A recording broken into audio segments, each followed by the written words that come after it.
Hi everyone, I hope you all are well. Welcome to Right Guidance and Ambition. My name is Anjali. So इस video के अंदर मैं आपके साथ next important long question discuss करने वाली हूँ which is based on mercantilism. इससे पहले मैं आपके साथ सिलेबस एग्जाम पैटर्न डिस्कस कर चुकी हूँ जिसके अंदर मैंने आपको यूनिट वाइज सारे इंपॉर्टेंट लॉन्ग क्वेश्चन बताए थे। अगर आपने वो वीडियो नहीं देखी है तो लिंक जो है डिस्क्रिप्शन में दे दिया है। इट इज़ वेरी इंपॉर्टेंट कि जिस भी सब्जेक्ट की वीडियोस अपलोड हो रही हैं आप लाइन वाइज देखो ताकि आपको कोई भी कन्फ्यूजन ना हो। Now without wasting more time let's start with our topic. So question number 2, briefly explain the rise of mercantilism and its impact. सबसे पहले आपने लिखना है introduction. Mercantilism was the dominating economic system of trade from 1500 to 1800। 1500 से लेकर 1800 के बीच में एक इकोनॉमिक सिस्टम बहुत फेमस हुआ था, उसका नाम था मर्केंटलिज्म। मर्केंटलिज्म का मतलब होता है जिसमें कंट्री अपना एक्सपोर्ट यानी कि दूसरी कंट्रीज़ को अपना सामान बेचने के लिए जो एक्सपोर्ट करती है वो सबसे ज़्यादा इंक्रीज़ करने की कोशिश करती है, और जो कंट्री के अंदर इंपोर्ट आ रहा है, जो भी सामान दूसरी कंट्रीज़ बेच रही हैं और वो खरीद रहे हैं, उसको कम से कम करने की कोशिश की जाती है ताकि दुनिया को ज़्यादा बेचा जाए और पैसा कमाया जाए और अपनी आर्थिक व्यवस्था को और स्ट्रॉन्ग किया जाए। It replace the feudal economic system and led towards modern capitalism. ये जो मर्केंटलिज्म सिस्टम है, इससे पहले जितनी भी वेस्टर्न कंट्रीज़ हैं यहाँ पे फ्यूडल इकोनॉमिक सिस्टम हुआ करता था जिसमें फ्यूडल लैंडलॉर्ड होते थे, उनके नीचे जो लेबरर्स है, जो वर्कर्स हैं, उनके लिए काम किया करते थे, और जो फ्यूडल लॉर्ड्स हैं उनके ऊपर भी कौन होता था? किंग। तो यहाँ पर मर्केंटलिज्म के आने से पहले फ्यूडल सिस्टम हुआ करता था, बट फ्यूडल सिस्टम भी टाइम के साथ ख़त्म हो गया और कौन सा सिस्टम आ गया? मर्केंटलिज्म। और मर्केंटलिज्म के बाद ये जो रास्ता है ये किसकी तरफ चलना शुरू हो गया? मॉडर्न कैपिटलिज्म की तरफ, यानी कि जो पूंजीवाद है जिसको हम बोलते हैं प्राइवेटाइजेशन, जिसमें मल्टीनेशनल कंपनीज की बात होती है, इन्वेस्टमेंट की बात होती है। Mercantilism consisted a series of policies involving state intervention to regulate trade and promote national prosperity and strength. So mercantilism एक ऐसा सिस्टम है जिसके अंदर बहुत सारी पॉलिसीज़ बनाई जाती हैं, और वो पॉलिसीज़ कौन बनाते हैं? उस कंट्री या राज्य की सरकार, ताकि वहाँ पर जो ट्रेड है उसको रेगुलेट किया जाए, प्रॉपर रूल्स रेगुलेशंस के थ्रू करवाया जाए कि कंट्री है वो प्रॉस्पेरस हो और स्ट्रांग हो जाए टाइम के साथ। Mercantilism was a reaction against the economic problems in various countries of Europe when states were too weak to guide their economies. अब ये जो सिस्टम है मर्केंटलिज्म, ये तब आया जब बहुत सारी कंट्रीज़ की आर्थिक व्यवस्था बहुत बुरी हो चुकी थी, ज़्यादातर वेस्टर्न यूरोप कंट्रीज़ के अंदर। जब उन्होंने देखा कि ये जो फ्यूडल लॉर्ड सिस्टम है इससे ज़्यादा बेनिफिट नहीं हो रहा है, अगर बहुत सारी वेस्टर्न कंट्रीज़ ने मर्केंटलिज्म सिस्टम को अपनाया और उसको स्टार्ट किया। नेक्स्ट आपकी हेडिंग है meaning. Mercantilism gives importance to wealth in order to increase the power of the state. अब मर्केंटलिज्म सिस्टम के अंदर जो पैसा है, जो वेल्थ है, उसको ज़्यादा इंपॉर्टेंस दी जाती है, ना कि पावर को। Goal of mercantile policy was to achieve favourable balance of trade, that is the value of export should always exceed the value of import in order to bring gold and silver into the country.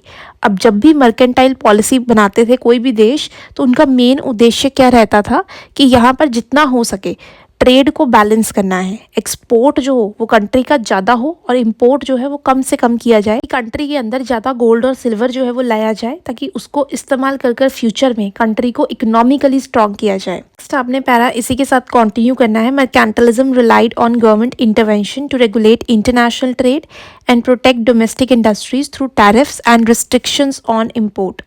अब यहाँ पर जब mercantilism system आया तो हर country ने कोशिश की कि अपनी कंट्री के प्रोडक्ट्स दूसरी कंट्री के लोगों को बेचें और वो लोग खरीदें भी, ताकि उनकी कंट्री में पैसा आए। तो उस कंडीशन के अंदर एक गवर्नमेंट का जो रोल है वो सबसे ज़्यादा देखा जाता है कि गवर्नमेंट एक ऐसे रूल्स एंड रेगुलेशन बनाए अगर फॉरेन कंट्रीज कोई भी कंट्री के अंदर प्रोडक्ट बेच रही हैं तो उन पे टैक्स ज़्यादा लगे, और दूसरा चीज़ कि जो उस कंट्री के लोग हैं वो अपने बनाए हुए लोगों का सामान ज़्यादा खरीदें। तो इस चीज़ का ध्यान जो है वो वहाँ की सरकार रख सकती है इंटरवीन करके, कानून बनाकर। Maintain a favourable trade balance, the early mercantilist country also enacted imperialist policies bye setting up colonies in smaller Nations. अब उस टाइम पे क्या था कि इट इज़ नॉट पॉसिबल, उस टाइम पे इतनी टेक्नोलॉजी नहीं थी कि प्रोडक्ट्स बनाकर वो दूसरी कंट्रीज़ में बेचें, तो वहाँ पर इंपीरियलिस्ट पॉलिसी आ गई। मतलब जो मेन पावरफुल कंट्रीज़ थी उस टाइम पर, उन्होंने क्या किया, इंपीरियलिस्ट पॉलिसी अपनाई कि उन्होंने कंट्रीज़ को हथियाना शुरू कर दिया, कैप्चर करना शुरू कर दिया, जैसे कि ब्रिटेन ने इंडिया को किया था। और उस तरीके से उन्होंने कॉलोनीज़ बनानी स्टार्ट की। उन कॉलोनीज़ में उन्होंने अपने मैन्युफैक्चर्ड गुड्स जो है वो बेचने स्टार्ट किए और उसी पैसे से अपनी कंट्री को स्ट्रॉन्ग करते गए टाइम के साथ। These colonies were to provide markets for manufactured good and cheap labour and source of raw material. अब इन कॉलोनीज़ से वो एक मार्केट इस्टेब्लिश्ड हो गई कि वो अपना सामान वहाँ बेच सकते हैं और उस कंट्री से रॉ मटेरियल, कच्चा माल जो है वो खरीद सकते हैं। जो रॉ मटेरियल वो खरीदते थे वो बहुत ही सस्ते दामों में खरीदते थे और उस सामान को खरीद कर अपनी कंट्री में मैन्युफैक्चर कर देन वो दोबारा उस चीज़ को उसी कंट्री में बेचते थे बहुत हाई प्राइसेस पे। तो ऐसा सिस्टम जो है इसको बनाया गया था with the help of colonies. This allowed early mercantilist countries to accumulate wealth. तो इस तरीके से पहले के मर्केंटलिस्ट कंट्रीज़ ने अपने आप को स्ट्रॉन्ग किया, अपनी वेल्थ को इंक्रीज़ किया टाइम के साथ। स्टार्टिंग है कॉजेज़, क्या कारण रहे जिन कंडीशंस के अंडर जो है वो ये मर्केंटलिज्म सिस्टम जो है वो स्टार्ट हुआ ऑल ओवर द वर्ल्ड। सबसे पहला डिक्लाइन ऑफ फ्यूडलिज्म। फ्यूडलिज्म जैसे कि मैंने आपको बताया एक सिस्टम जिसके अंदर फ्यूडल लॉर्ड यानी कि ज़मींदार होते हैं, उनके नीचे कुछ वर्कर्स जो होते हैं उनके लिए काम करते हैं। अब क्या हुआ उस टाइम पे फ्रीक्वेंट वॉर्स वगैरह हो रही थी, कुछ नेचुरल कैलमिटीज़ जैसे कि फेमाइन, सूखा पड़ जाना, कोई डिजीज़ फैल जाना, जिसकी वजह से काफ़ी पॉपुलेशन उस टाइम पे मारी गई। जिसकी वजह से क्या हुआ कि जो फ्यूडल लॉर्ड्स हैं उनके नीचे जो वर्कर थे वो काफ़ी कम रह गए और जिसकी वजह से क्या हुआ कि उन पे टैक्सेस बहुत ज़्यादा लगता था, उनको एक्सप्लॉइट किया जा रहा था। तो एक टाइम तक आते आते वर्कर्स ने और लेबरर्स ने वहाँ पे स्ट्राइक कर दी, जिसकी वजह से फ्यूडल लॉर्ड और जो वर्कर्स हैं उनके बीच की टेंशन बहुत ज़्यादा बढ़ गई और उन्होंने अपराइजिंग कर दी, यानी फ्यूडल लॉर्ड्स के खिलाफ जो है आवाज़ उठाई, जिसकी वजह से क्या हुआ कि फ्यूडल लॉर्ड सिस्टम जो है टाइम के साथ वीक हो गया। देन उसके बाद एक नया सिस्टम इस्टेब्लिश होता है मर्केंटलिज्म सिस्टम। सेकेंड पॉइंट है ग्रोथ ऑफ सिटीज़। जिस टाइम पीरियड में जो फ्यूडल लैंडलॉर्ड्स हैं उनके अगेंस्ट उनके वर्कर्स हो गए थे, तो उस क्राइसिस के टाइम में जो एग्रीकल्चर था वो बहुत ही कम प्रॉफिटेबल था और उसके कंपैरिजन में अगर कोई ट्रेड या कमर्स कर रहा है, अपना सामान बेच रहा है दूसरी कंट्रीज़ में, बहुत ही प्रॉफिटेबल था। उस टाइम पीरियड में बहुत सारे जो विलेज एरियाज़ थे वो शहरों में कन्वर्ट होते जा रहे थे और लोग जो थे वो अट्रैक्ट हो रहे थे शहरों की तरफ, क्योंकि वहाँ पर काफ़ी सारी फैसिलिटीज़ थी, ट्रेड करने के लिए बहुत सारे ऑप्शंस अवेलेबल थे, जिसकी वजह से एक टाइम पर आते आते जो शहरों की पॉपुलेशन है वो काफ़ी इंक्रीज़ हो गई और शहरों का जो मेन इकोनॉमिक सिस्टम था वो ट्रेड पे बेस्ड था। इटली उस टाइम पे बहुत ही प्रॉस्परस कंट्री हुआ करती थी जिसमें काफ़ी सारे स्मॉल ट्रेडिंग सिटीज़ थे, जैसे कि वेनिस, जिनोआ, मिलान, फ्लोरेंस, ये सारे इंपॉर्टेंट और उस टाइम पर बहुत ही फेमस शहर हुआ करते थे इटली के। इसी टाइम के साथ ट्रेड इंक्रीज़ हुआ तो वहाँ पे मॉनेटरी सिस्टम आ गया। मॉनेटरी सिस्टम जिसके अंदर अब बार्टर सिस्टम नहीं चलेगा कि आपने एक चीज़ खरीदी, दूसरी चीज़ दूसरे पर्सन को दे दी। अब उसके अंदर अगर आपको कोई चीज़ खरीदनी है, आपको एक वैल्यूएबल चीज़ देनी पड़ेगी दूसरे पर्सन को। वो गोल्ड हो सकता है, सिल्वर हो सकता है, कोई प्रीशियस स्टोन हो सकता है। तो जैसे ही ट्रेड सिस्टम आया, मर्केंटलिज्म आया, साथ ही साथ मोनेटरी सिस्टम भी आ गया कि अब जो है कहीं ना कहीं आपको बार्टर सिस्टम जो है ख़त्म करना पड़ेगा। आपको कोई प्रीशियस मेटल या फिर गोल्ड, सिल्वर ऐसा कुछ एक्सचेंज करना पड़ेगा अगर आप कोई चीज़ खरीदना चाहते हो। पॉइंट है डेवलपमेंट ऑफ बैंकिंग सेक्टर। अब मर्चेंट्स जो थे वो इतने इनफ थे कि वो अपने आप को एजुकेट कर सके, अपने बच्चों को एजुकेट कर सके, उसके साथ साथ अपने ट्रेड को एक्सपैंड कर सके। तो यहाँ पर उनके पास इतना इनफ पैसा था उस टाइम पर। इसी की वजह से बहुत सारे इन्वेंशंस हो रहे थे कि किस तरीके से अपने पैसे को वो सेव करें, किस तरीके से वो अपने पैसे को इन्वेस्ट करें, जिसकी वजह से उस टाइम पर बैंकिंग सिस्टम भी कहीं ना कहीं डेवलप हो गया था। जो ये क्रेडिट है, जो डेबिट सिस्टम है, जो ये चेक राइटिंग है, लोन्स हैं, सिंपल एंड कंपाउंड इंटरेस्ट है, ये धीरे धीरे उस टाइम पीरियड में आना स्टार्ट हुआ ताकि जो मर्चेंट्स है वो अपने मनी को ईजिली हैंडल कर सकें, उसको सेव कर सकें और अच्छी जगह पे इन्वेस्ट कर सकें। तो यहाँ पे मनी ट्रांजैक्शंस को लेकर बैंकिंग सेक्टर जो था वो उस टाइम पे आना स्टार्ट हो गया। उससे रिलेटेड जो रूल्स रेगुलेशंस है वो बनने स्टार्ट हो गए थे उस सेंचुरी के टाइम में। पॉइंट है improvement in navigation and new trade routes. अब मर्केंटलिज्म सिस्टम के अंदर क्या था कि आपको अपना प्रोडक्ट जो है वो दूसरी कंट्रीज़ में जाके बेचना है और उस टाइम पर नेविगेशन सिस्टम जो था वो इतना स्ट्रांग नहीं था। पर धीरे धीरे जैसे जैसे मर्केंटलिज्म सिस्टम स्ट्रांग होता गया, नेविगेशन यानी कि समंदर के रास्ते से किस तरीके से दूसरी कंट्रीज़ तक पहुँचना है, जो नई कंट्रीज़ है वो किस तरीके से खोजनी है, उसकी शुरुआत हो चुकी थी। और इसमें बड़े बड़े जो है शिप बनाए जाने स्टार्ट हो गए ताकि उसमें जो डिस्टेंस है वो कवर कर जो वो दूसरी जगह पर जाकर अपना सामान बेच सके। उसके अलावा बहुत सारी इन्वेंशंस हुई, जैसे कि magnetic compass, printing and making of maps, ताकि समंदर के रास्ते से कैसे वो ईजिली जो है अपनी कंट्री से दूसरी कंट्री जा सकते हैं।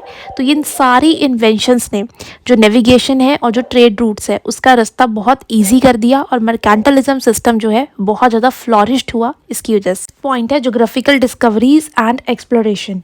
अब पोर्चुगल और स्पेन दोनों कंट्रीज़ ने ही अपने कंट्री के जो सिटीजन्स हैं उनको इनकरेज किया कि आप दुनिया की जो नई कंट्रीज़ हैं उसको खोजो, एक्सप्लोर करो। इसीलिए 1486 के अंदर जो पोर्टुगीज सेलर थे बार्थोलोम्यू डियाज, वो अफ्रीका के सदर्न मोस्ट टिप पर पहुंचे और उन्होंने उस जगह का नाम दिया केप ऑफ गुड होप। 1492 के अंदर क्रिस्टोफर कोलंबस, उनको सपोर्ट किया स्पेनिश की गवर्नमेंट ने, और उन्हें बोला गया था कि उन्हें जो है नया रास्ता खोजना है एशिया की तरफ, बट वो जो है दूसरी साइड चले गए और उन्होंने अमेरिका की खोज कर दी। 1498 में इसी तरीके से जो वास्को डिगामा है वो इंडिया में लैंड किए, कलिकत जो केरला वाला एरिया है। तो इस तरीके से जो पोर्चुगल और स्पेन वाली कंट्री है, इन्होंने अपने मेंबर्स को इनकरेज किया कि आप जाओ दुनिया में और नए कंट्रीज़ और कॉन्टिनेंट्स की खोज करो, ताकि हम लोग जो है वहाँ पर जाकर अपने जो प्रोडक्ट्स हैं उसके लिए मार्केट इस्टेब्लिश कर सके। क्योंकि उन्होंने बहुत सारी ऐसी स्टोरीज सुनी थी कि जो ईस्ट वाले एरियाज़ है वो बहुत ही रिच है, वहाँ पर अमीर लोग हैं बहुत ज़्यादा, वहाँ पर बहुत सारी प्रोडक्टिविटी जो है वो की जाती है, तो आप वहाँ से रॉ मटेरियल भी ले सकते हो। और दूसरी चीज़ ये कि जो उनका धर्म था क्रिश्चियनिटी, उनको स्प्रेड करना था ऑल ओवर द वर्ल्ड। तो इन दो रीजंस की वजह से जोग्राफिकल डिस्कवरीज और एक्सप्लोरेशन हुआ उस टाइम पीरियड में। पॉइंट है competition between European countries. Spanish Portuguese explorers mined huge quantities of gold and silver in America which was shipped back home। जब स्पेनिश और पोर्टुगीज़ कंट्री के मेंबर्स जो America continent में पहुंचे, उन्होंने वहाँ पर बहुत सारा गोल्ड और सिल्वर देखा, तो वहाँ पर वो उसको जो है अपनी शिप पर लोड कर कर वापस अपनी कंट्रीज़ में लेके आए। The Portuguese dominated the spice trade with east. और जो पोर्टुगीज़ थे उन्होंने मेन किस चीज़ पर डोमिनेशन हासिल कर लिया था? स्पाइस यानी मसालों के ऊपर, जो कि उन्होंने ईस्ट एरिया से मिले थे।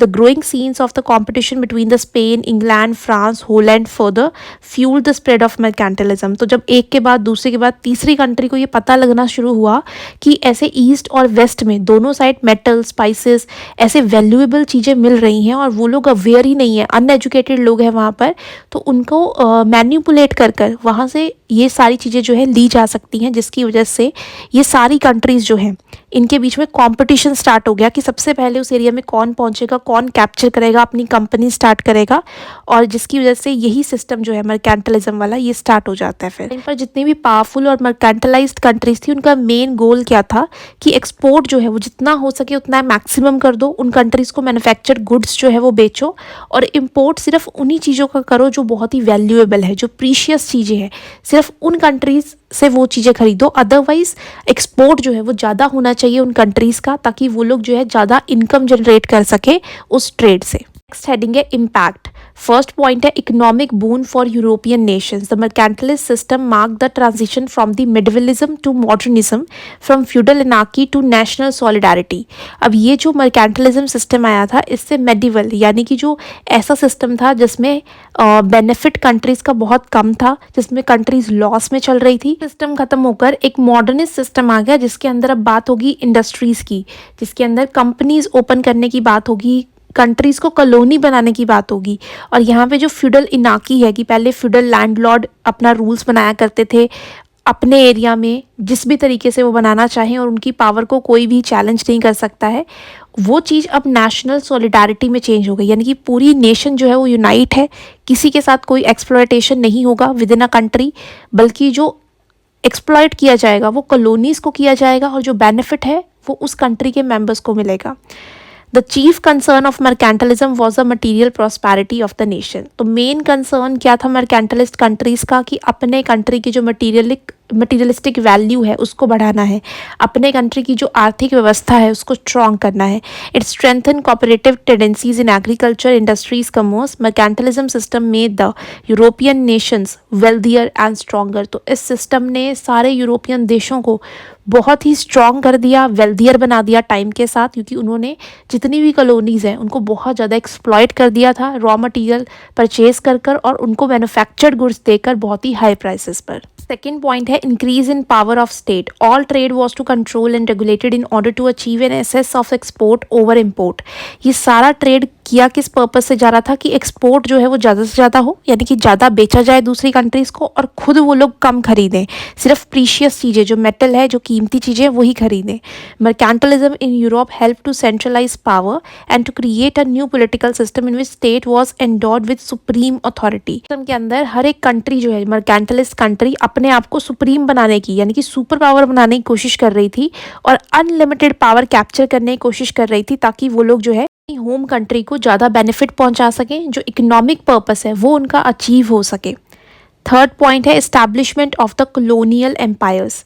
मेन मर्केंटलिज्म सिस्टम से और क्या इम्पैक्ट पड़ा है कि कंट्रीज़ ने, जो स्मॉलर कंट्रीज थी, जो वीक कंट्रीज थी, उनको कॉलोनी बना लिया।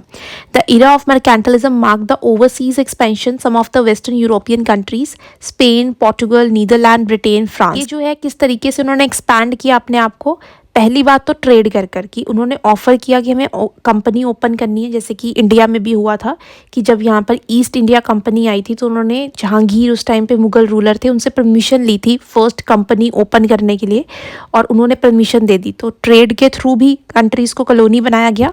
और दूसरा तरीका क्या था, जो लोग माइग्रेट हुए थे उन लोगों ने उस एरिया को कैप्चर करना स्टार्ट कर दिया था, वहाँ वाले एरिया में अपने आप को किंग डिक्लेयर कर दिया था। Colonies provided a captive market for the manufactured products. तो कॉलोनीज़ में वो जाकर अपना मैन्युफैक्चर्ड सामान जो थे वो बेचते थे और बहुत ही हाई प्राइसेस पे वो सामान बेचा जाता था और पैसा सारा मदर कंट्री यानी कि होम कंट्री में भेज दिया जाता था। तो इस तरीके से हम ये कह सकते हैं कि उन्होंने पूरा इस्तेमाल किया कॉलोनीज़ को एक्सप्लॉइट करने के लिए। वहाँ से रॉ मटेरियल लिया लो प्राइसेस पे, उसको मैन्युफैक्चर किया, देन उसको उसी कंट्री में बेच दिया हाई प्राइसेस पे। फोर्थ पॉइंट है exploitation of colonies by the mother country. अब किसी भी कंट्री ने अगर किसी को कॉलोनी बनाया, जैसे ब्रिटेन ने इंडिया को बनाया, आपको पता ही कितना ज़्यादा एक्सप्लॉयट किया गया था। हर एक लेवल तक जाकर जो है उन्होंने यूज़ करने की कोशिश की गई थी, जितना वो इस्तेमाल कर सकते हैं रॉ मटेरियल को और लोगों को एक्सप्लॉयट कर सकते हैं। अब यहाँ पर उन्होंने इस तरीके से पॉलिसीज़ बनाई थी कि जो किसी भी कंट्री के लोग हैं, चाहे किसी भी कंट्री की हम बात कर लें, यहाँ पर स्पेसिफिकली हम इंडिया की बात नहीं कर रहे हैं, ऑल ओवर वर्ल्ड की हम सिस्टम की बात कर रहे हैं। तो उन्होंने इस तरीके से पॉलिसीज़ बनाई थी कि वहाँ के लोग सिर्फ उस कंट्री के जो है गुड्स और मैन्युफैक्चरिंग सामान को ख़रीदें, और जो स्मॉल स्केल इंडस्ट्रीज़ होती हैं, जो उस कंट्री की जो कॉटेज इंडस्ट्रीज़ होती हैं, वो इस तरीके से टैक्स लगाकर बैन कर दी, इतने स्ट्रिक्ट रूल्स बना दिए उन लोगों के लिए कि वो सस्टेन नहीं कर पाए इतने कंपटीशन में, और धीरे धीरे उस कंट्री की जो छोटी छोटी इंडस्ट्रीज़ है, कॉटेज इंडस्ट्रीज़ है, वो बंद हो गई। तो अल्टीमेटली एंड में लोगों के पास एक ही ऑप्शन बचता है कि उस कंट्री के जो मैन्युफैक्चर्ड गुड्स है वो खरीदना, जो कि वो बहुत हाई प्राइसेस पे बेच रहे थे। मदर कंट्रीज़ यानी कि क्लोरलाइज्ड कंट्रीज़ ने इतना ज़्यादा टैक्स लगाना स्टार्ट कर दिया कि एक टाइम तक आकर वर्कर्स और जो वहाँ की सरकार है उनके बीच में इतनी ज़्यादा टेंशन और कॉन्फ्लिक्ट्स बढ़ गए और जो वॉर्स है वो होनी स्टार्ट हो गई। फिफ्थ पॉइंट है rise of middle class. Mercantilism played an essential role in the rise of middle class, the bridged the gap between the peasant and the ruling class. पहले के टाइम में जब फ्यूडल लैंडलॉर्ड सिस्टम था तो दो ही classes होती थी, एक रूलिंग क्लास फ्यूडल लॉर्ड या किंग, और दूसरे जो उनके लिए काम कर रहे हैं पीसेंट।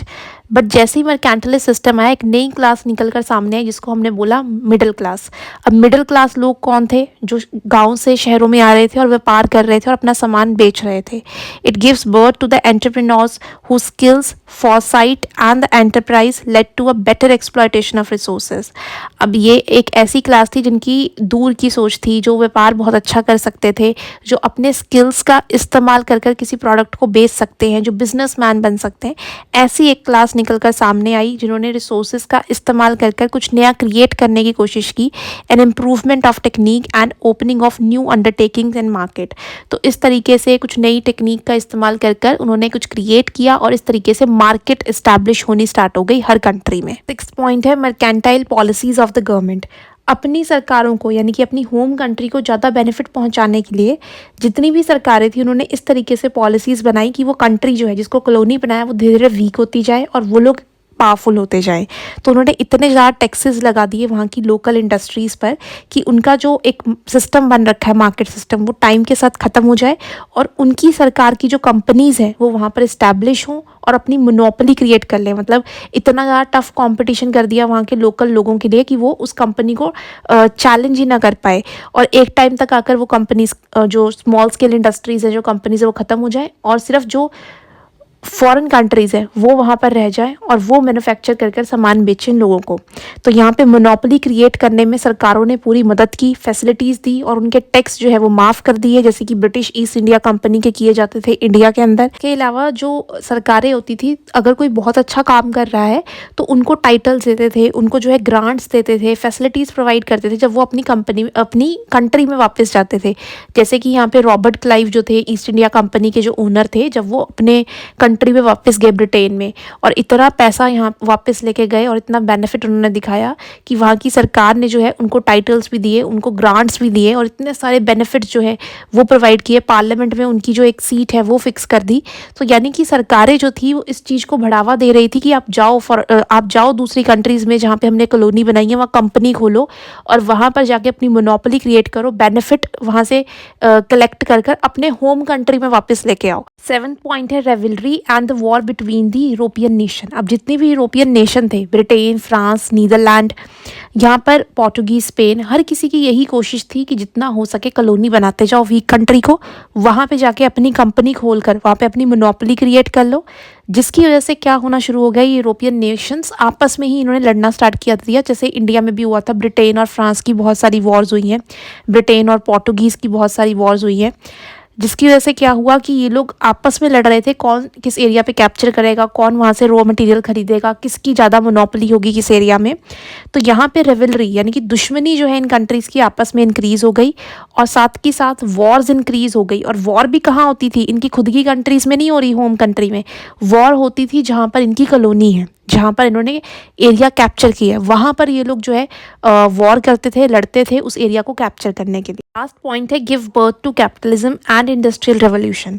कैपिटलिज्म एक ऐसा इकोनॉमिक सिस्टम है जिसके अंदर हम प्राइवेट ओनरशिप की बात करते हैं और जिसके अंदर हम इन्वेस्टमेंट की बात करते हैं, जिसके अंदर मनी को इन्वेस्ट किया जाता है ज़्यादा प्रॉफिट गेन करने के लिए। अब यहाँ पर जितने भी यूरोपियन नेशन थे वो ओवरसीज़ यानी कि समंदर के पार कॉलोनीज इस्टेब्लिश करते जा रहे थे ताकि वो रॉ मटेरियल खरीद सके और मैन्युफैक्चरिंग गुड को वहाँ पे बेच सके, जिसकी वजह से टाइम के साथ मर्चेंट्स को बहुत बेनिफिट हो रहा था और वो अपनी जो वेल्थ है वो इंक्रीज़ करते जा रहे थे टाइम के साथ। तो जो भी बिजनेसेस हो रहे थे वो फ्लॉरिश कर रहे थे टाइम के साथ। अब एक टाइम ऐसा आया कि जब डिमांड बहुत ज़्यादा इंक्रीज़ हो गई तो तब ज़रूरत पड़ती है मशीन्स की, जिसकी वजह से आता है इंडस्ट्रियल रेवोल्यूशन, जो सबसे पहले ग्रेट ब्रिटेन में आता है। वहाँ पर इंडस्ट्रीज़ लगनी स्टार्ट होती हैं, वहाँ पर कंपनीज सेटअप होनी स्टार्ट होती हैं और यहाँ से शुरुआत होती है इंडस्ट्रियल रेवोल्यूशन की और कैपिटलिज्म की। तो यहाँ पर ये इम्पैक्ट पड़ता है मर्केंटलिज्म का। एंड में conclusion 4 to 5 lines and it is very important to write the conclusion in the end। इससे आपका आंसर जो है conclude हो जाएगा। कोई भी इंपॉर्टेंट लाइंस जो हमने पूरे क्वेश्चन में डिस्कस की हैं आप एंड में लिख सकते हो। इन केस आपको लाइंस नहीं पता लगेंगी, मैंने आपके लिए यहाँ लाइंस लिख दी हैं, आप यहाँ से रीड कर लेना, बट कंक्लूजन लिखना is must. I hope you will find this video informative and helpful. If you have any doubt related to this video और syllabus, please comment below, share this video with your friends and subscribe the channel so that you will get the notification on time. All the best achievers, have a nice day.